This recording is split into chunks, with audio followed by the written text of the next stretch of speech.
All right, so some of the words that start with a dalid are blood in Hebrew is dam, and so the gematria is a number that 44 for all the letters in the word dam. Uh, so I guess number 4 is important when you're thinking about blood and what is important about it. There's type A, type B, type AB, and type O. 4 types of blood. So that might be from the gematria number of the word dam or blood in Hebrew.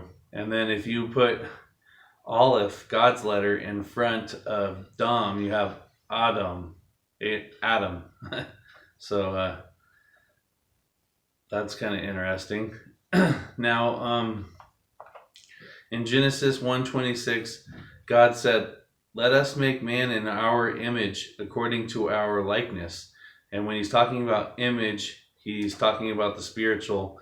And when he says the word likeness in Hebrew, the word dam is in that word likeness. It's a hard to pronounce word, and that means the physical. Uh, he says, "Let's make man in our image and our likeness, spiritually and physically." All right, another word with dalid in Hebrew is dabar. Dabar means word, and it's a dalid bet resh dabar.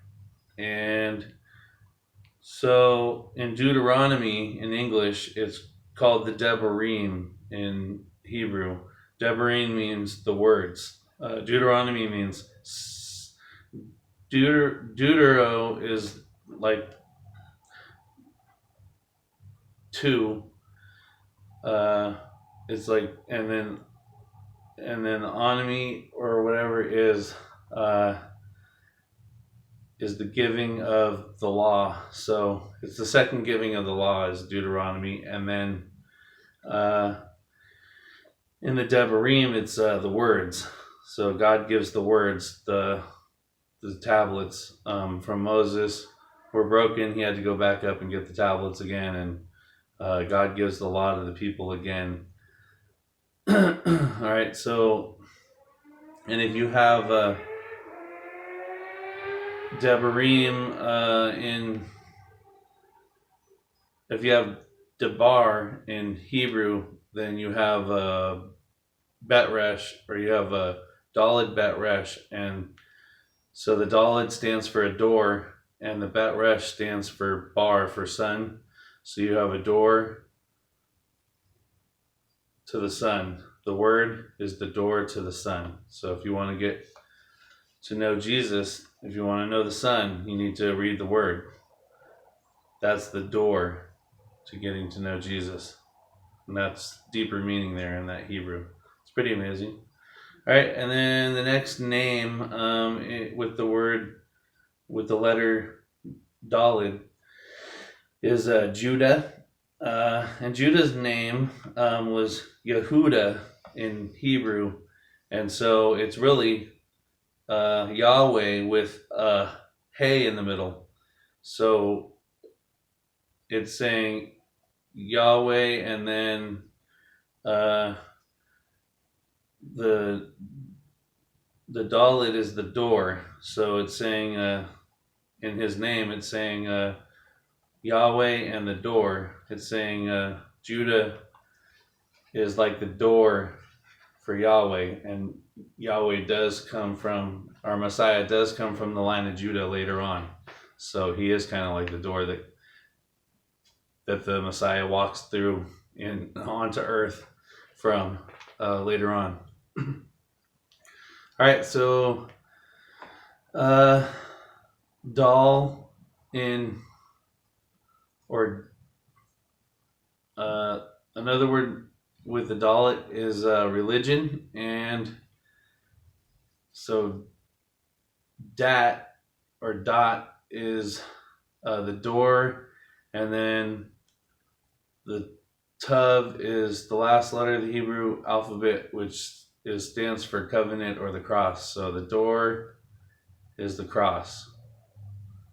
If you want to go to God, you got to go to the door to the cross. All right, and then so when people ask you what denomination are you, I don't want to identify with all these other denominations because I follow the way.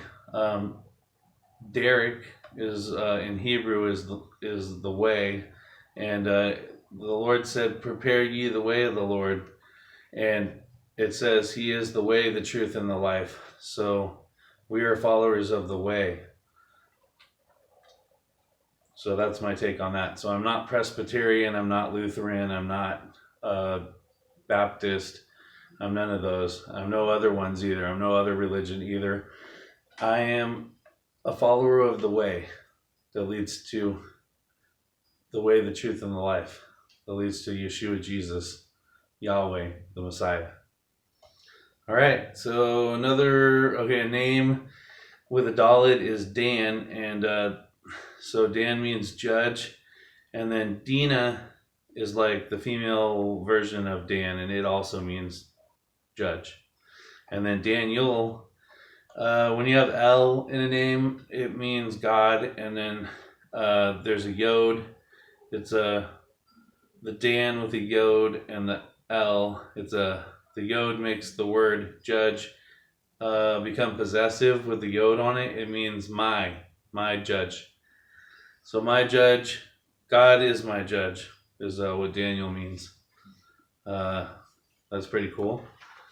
All right, so another thing with the Dalet is a Dalet Lamed means poor, Dal, and that's in the name Delilah. So Delilah Lila means night, so it's like poor and nighttime in Delilah's name. And then Samson's name in Hebrew was Shimshon. So Shemish is son in Hebrew. So his name means strong and son. So the strong son wants to go to the poor nighttime where he doesn't belong. And then we all know what happens when he decides to go to Delilah. Then he was seized, and they poked his eyes out, and they chained him up, and he had to walk with the grinder. So we know what happened when the sunshine that's strong went to the poor nighttime. Shimshon or Samson went to Delilah. He goes to the dark, and then he's blind. He's blinded. He can't see. So that's all in there. That his eyes get gouged out, and it's kind of trippy. You can't see in the dark. So he shouldn't have been going there. All right. Then we have Begad. Begad is a garment, and it also means betrayal. And there's 3 chapters in Genesis where somebody is betraying somebody with a garment. And so the word has the 2 meanings, and they're both used in these 3 chapters. Like when Joseph, his brothers, they push him in the pit, and then they sell him and he eventually gets taken to Egypt in slavery. They take his coat of many colors, and they dip it they kill a goat, dip it in the goat's blood. They bring it back to the father, and they say, can you identify this tunic? Is this your son's? And then he's sad, and he believes Joseph has died, or is dead, or was attacked and was killed. So he was begoated with a begode. And then in chapter 38, Judah,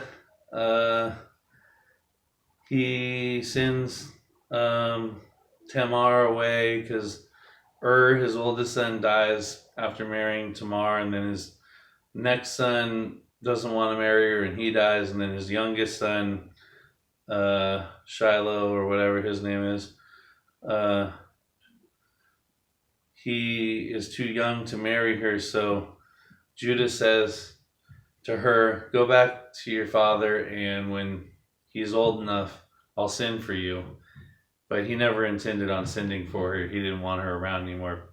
But she feels like she's owed a child, because she's owed a life, because she was married and she's supposed to have a child.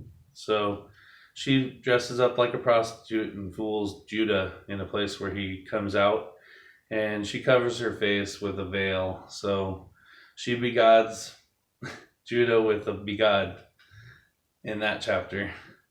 And then we have in chapter 39, Joseph now is a pharaoh, and he's dressed like an Egyptian, and his brothers are before him and they don't recognize him.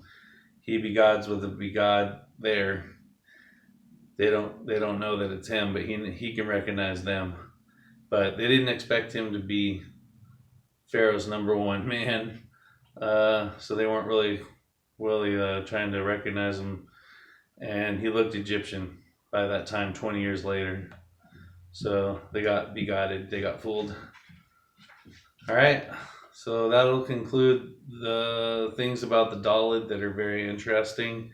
And we'll go back through with each of the letters and talk about like the Yod, God's letter for his names, and all the interesting things about each letter in a future video. Thanks for tuning in, you guys.